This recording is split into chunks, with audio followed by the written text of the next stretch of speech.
Hey, what's up, everybody? This is Spinnaker Spoilercast. Here with Drew McDonald doing the Good Boys, and yeah. Look what I found at school today. What is it? I have no idea. That's a tampon. Girls shove it up their buttholes to stop babies from coming out. An 8th grader told me that.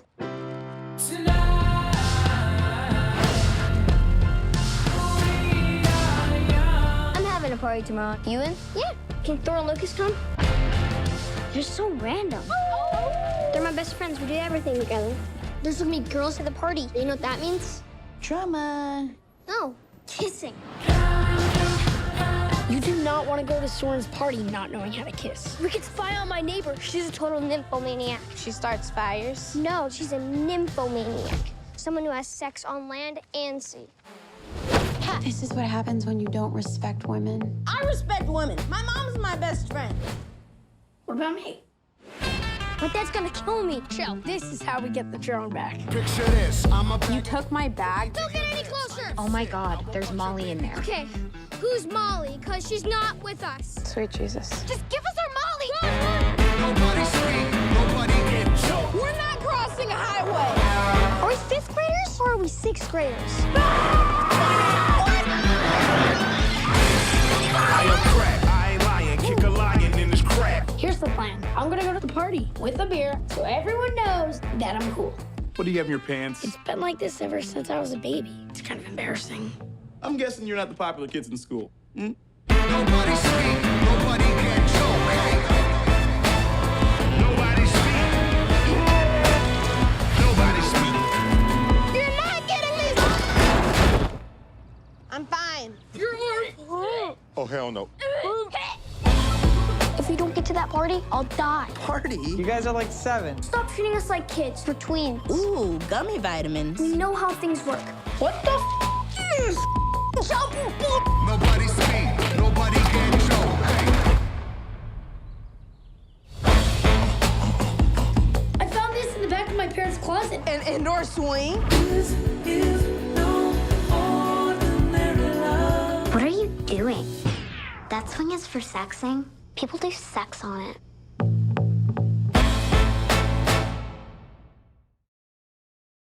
I saw the movie last night. Great movie. What about you, Drew? So I saw it actually twice in theaters. So yeah, hot take, twice. I saw it in Daytona Beach with an old theater, very old theater. No recliner seats, just basic like stiff. But here's a little fun tidbit for you. Went to Daytona, most disgusting thing. A person behind me took their shoes off and put their feet on top of the chairs next to me. Now my thing is, do I tell them to put the feet down or just like live with it and watch the movie? What do you think I did, John? I think you like tapped on the feet. You were just like, hey man, can you like...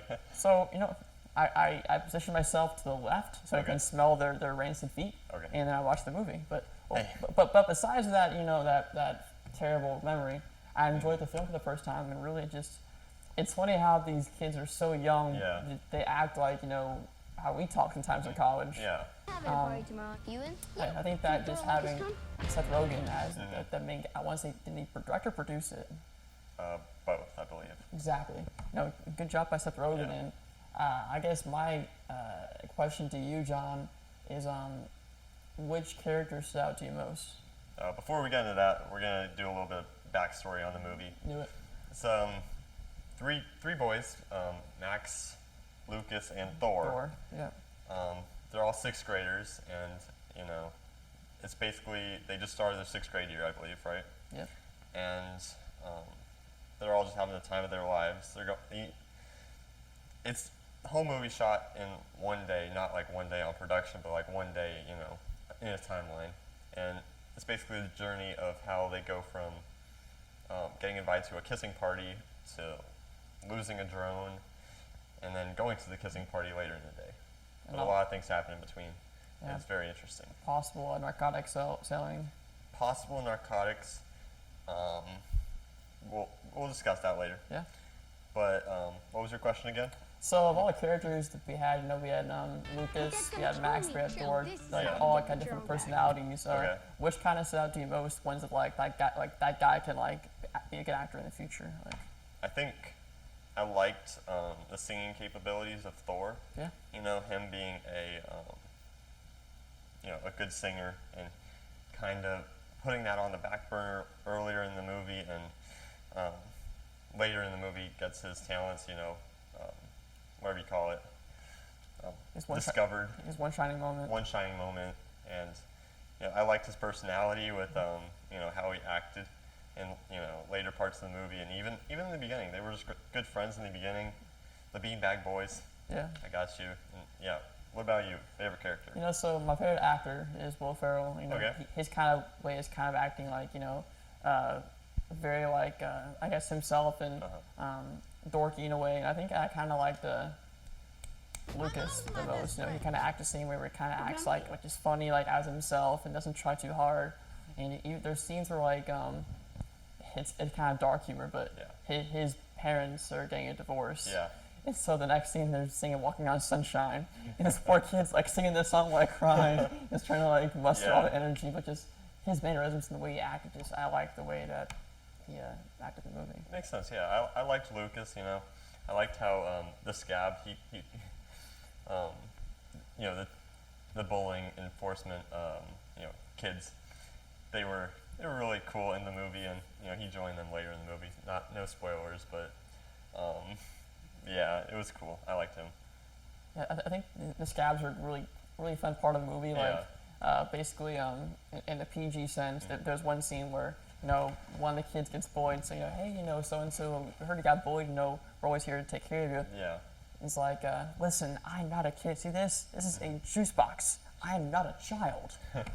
So stuff like that. I think the scab, if it was 6th grade for me, I'm not in 6th grade anymore. Mm-hmm. I don't think so, at least.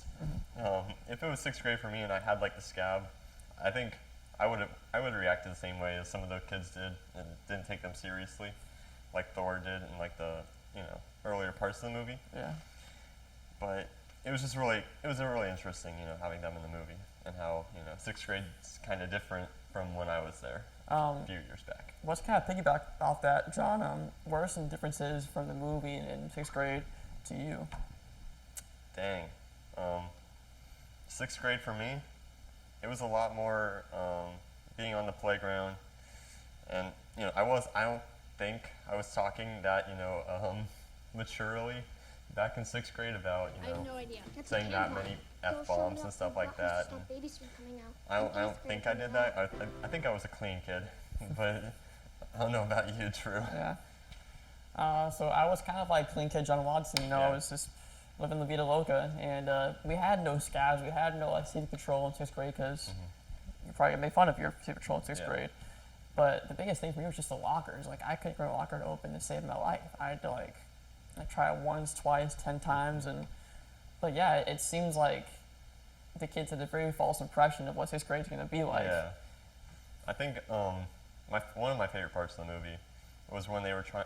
It got a laugh out of me every time. They did it like almost 4 times, I believe. They were trying to open the bottle of narcotics, and they just couldn't open it because it was a child lock. I think that was so funny. What about you? Favorite moment of the movie? Favorite moment of the movie? Oh man, I'd probably say when. You can think on it if you want. I'll think on it, yeah. But I guess from one that I like so far, especially is when they go. Basically, there's one scene where this kid's his shoulder slammed into a truck, and they go to this dumpster to help put his shoulder back in position Anyways, they go for a shoulder, put in the dumpster. It's the wrong arm. Yeah. So it's just the wrong arm gets banged up on the dumpster, and it's just not a good scene. It's like, that's the wrong arm. Stupid. They don't say that, but you know what I mean. Yep.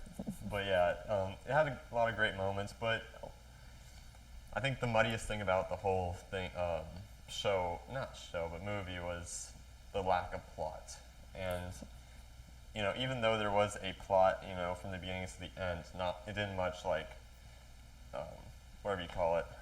What would you say? Didn't go forward too much until the very end, where it just spiked. Yeah, it was very set in stone. They're gonna do this, which would lead to this, but things always pop up though within the plot. should we go into those kind of things now, or wait later on in the show to mention those like little parts? It wasn't very twisty. You knew that something was gonna happen. Like the dad coming home at 5 p.m. There was a little twist that should I say that? I mean, there definitely you kind of knew it was gonna happen once the dad was coming home. Like you knew the dad was going to come home, and either the drone wasn't going to be there or was not going to be there. Yeah. And the whole thing leading up to that, I didn't like later in the movie. This is not a spoiler, but I didn't like the kissing scene. I didn't like when they were in the basement, and they were all in the kissing circle. I think it was just way too short, and there should have been more drama. I think the mom was creepy in that last because the mom was like, oh, I don't know what's happening downstairs, but go downstairs and check it out, guys. I don't know what's happening down there. They're just 6th graders. What? I'm pretty sure when I was a senior in high school, my mom was hovering over me the whole time. It's just 6th graders really have this much freedom, in this movie? I don't think so. I mean, they're part of the scooter squad. They go on your Scooter squad, yeah. Scooter squad. The only scooter people at the skate park. Scooter people at the skate park, they usually get thrown away in the back corner. Yeah, it's like wearing Heelys to a skate park. Just get out of here.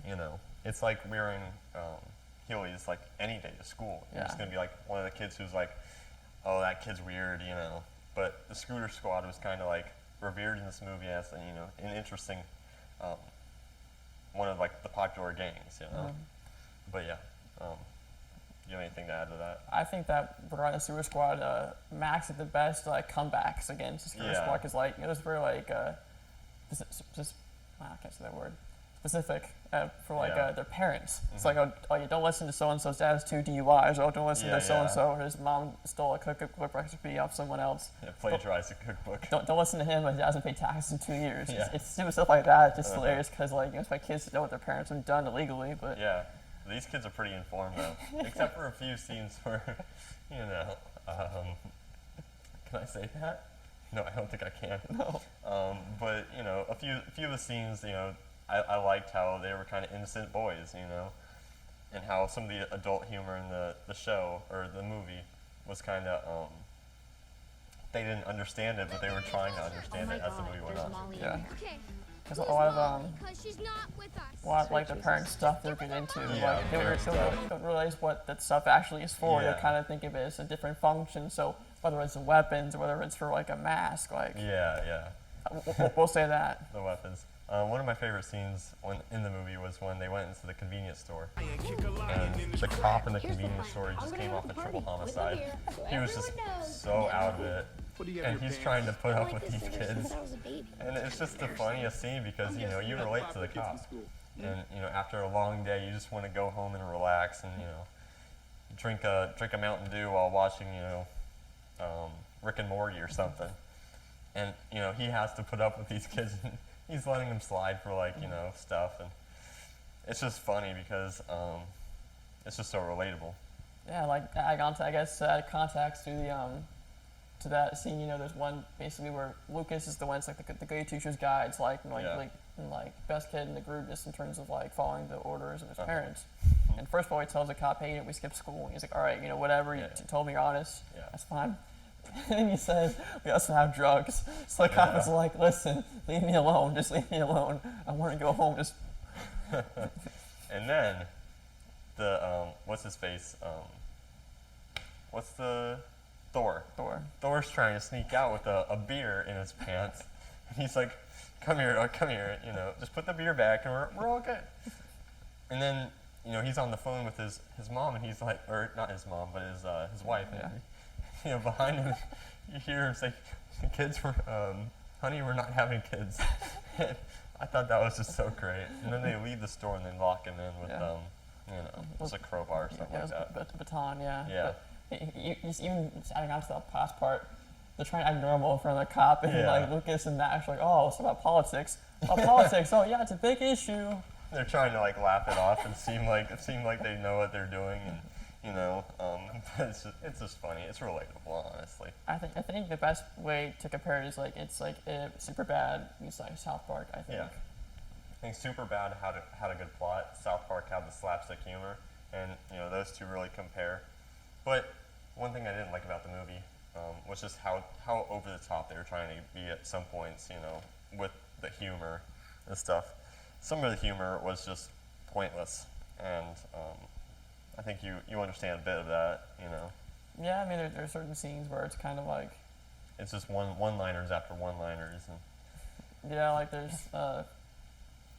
funny scenes also, like especially when they're calling the two girls to get their drone back. Yeah. And just like they try to act so tough and like bleep that noise and like try to make themselves sound bigger than the girls. Yeah. And then the one girl just like uses her manly tone and tries to scare him, and the girl's like, "You scared me." It was just funny. I liked the. They're at the playground making the drug deal, and like the assistant's arrest. He holds like a fake gun, like reloads it, reloads his fake gun. Reload your fake gun. So we can just arrest you guys. It's like, oh man, could arrest us. But we're trying to arrest them. We just citizens arrest. Yeah. But yeah, overall, I thought the movie. If you had to give the movie a review, what would you give it? If you were a 5-star critic, Rotten Tomatoes, how many percents would you give the movie? Again, 5 stars or 5 sales? You can give it like a percentage out of 100. Okay. So just a basic percentage. Toy Story 4, 100% on Rotten Tomatoes. Shaun the Sheep, 100% on Rotten Tomatoes. Shaun the Sheep, 100%. Yep. Transformers movies, averaging 30% on Rotten Tomatoes. So what would you give this one? I give it a 73%. 73? Mm-hmm. And what would you say that 27% that you wouldn't give it is linked to?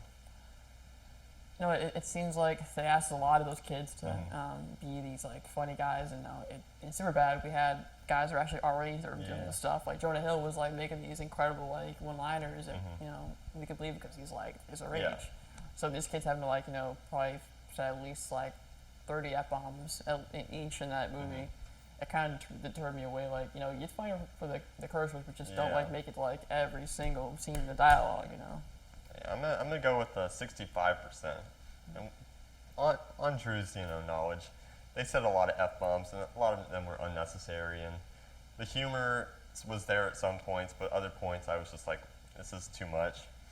The plot was not great, but it was a funny movie, and I enjoyed it thoroughly, and I had some good laughs. But there were some good moments though. They're kind of like sweet words, like when the three kind of go their different ways, and the ending they come back together and like reunite. It's a sweet ending, but it wasn't like grand, and I thought it was gonna be like grand, where they're just playing Xbox or something, and and I thought it was gonna be grand ending, but it was under expectations. I think there was when Thor was in the play of Rock of Ages, the teacher, the teacher was kind of going out there because he went into like little bathrooms and did like some narcotics and like had like a thing on his mustache at 10 years old. I liked the Rock of Ages scene. I thought that was the best scene in the movie. It just transitioned so nice from the last scene, and then the teacher singing and everyone's singing. The girl is doing like little pole dance like moves like in the middle of the stage. It was terrible. And she's like 10 years old. But yeah, it was just a funny movie, and I enjoyed it. Yeah, for sure, definitely, it's a good laugh. And if you want like a dumb comedy to watch, maybe on Netflix. On Netflix, and just I haven't seen the movie that Seth Rogen has directed, produced that isn't like watchable. Except for maybe I can't say that. Yeah. But yeah. So that was Spinnaker Spoilercast. Good boys. It's in theaters now, and should be on Netflix or Hulu sometime soon. I don't know. I'm not a producer of that show or a movie. Here's Drew McDonald. That's me. Yeah, that's him. And I'm John Watson, and see y'all next time.